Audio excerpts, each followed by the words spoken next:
Olá, sejam muito bem-vindos à quadrilogia Reversão de Tendências Políticas e Econômicas.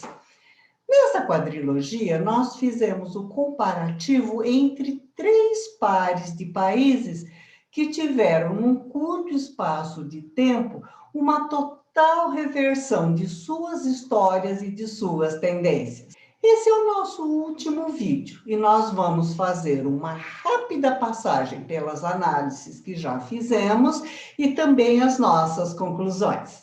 Na dobradinha Coreia do Sul e Coreia do Norte, nós percebemos que após a Guerra das Coreias, no início da década de 50, a Coreia do Sul, que era extremamente pobre, voltou-se mais para a política de comércio internacional e desenvolvimento tecnológico, tornando-se atualmente um dos tigres asiáticos.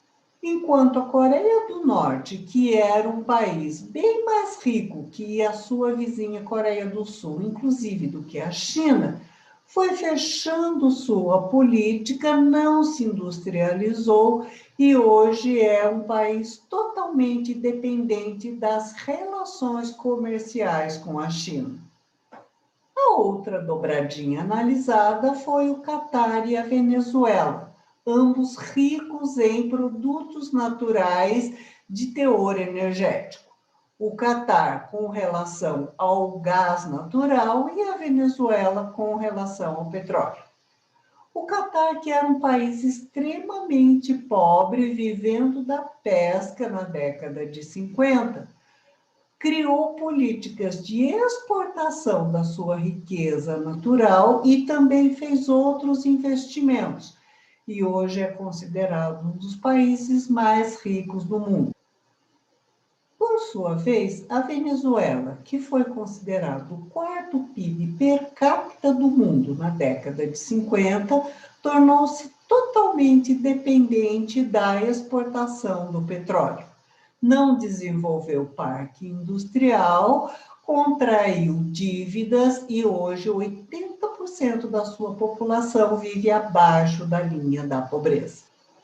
Com relação à dobradinha Canadá e Argentina, o ponto comum é que ambos ficam em continente americano e nós analisamos a relação com o país hegemônico, no caso, os Estados Unidos.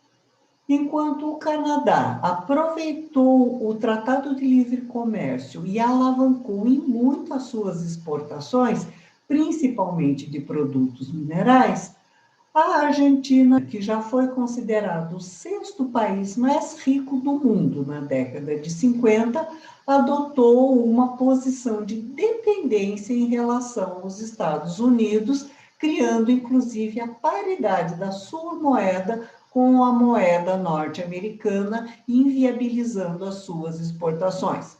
Contraiu dívida e hoje 40% de sua população encontra-se na linha da pobreza. Interessante observar como esses países conseguiram essa guinada praticamente num curto espaço de tempo.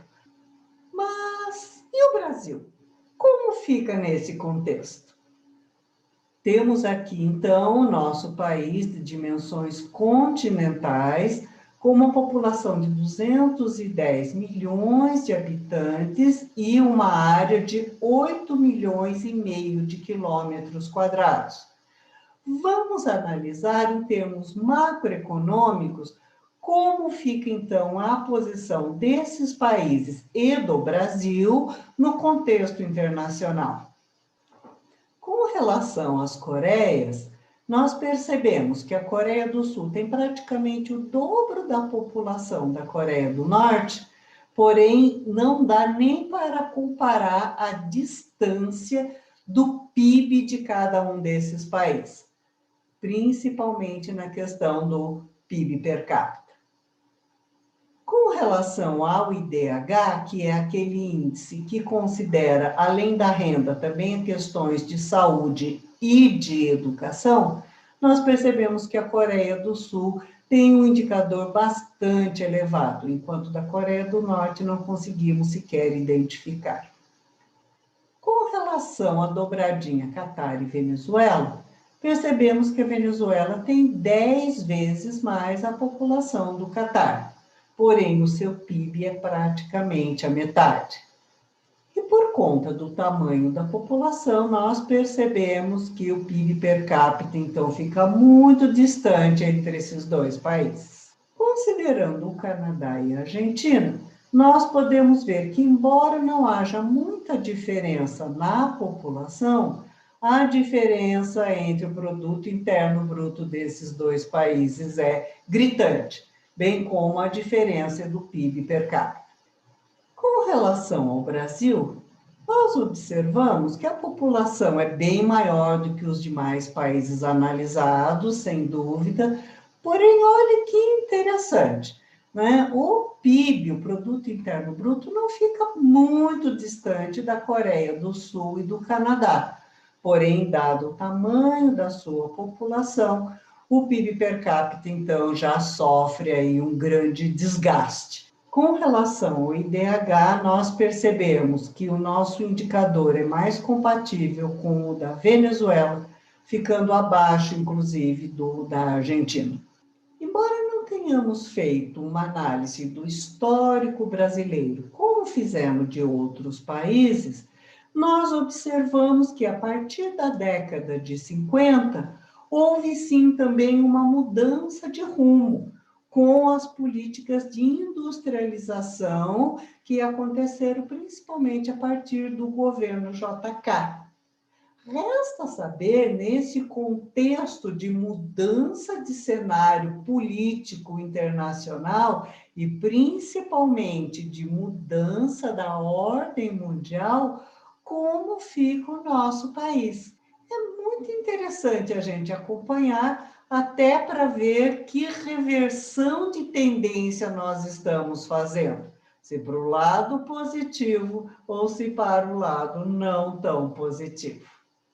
Bom, com isso terminamos a nossa quadrilogia e vamos nos encontrar numa próxima oportunidade. Um abraço.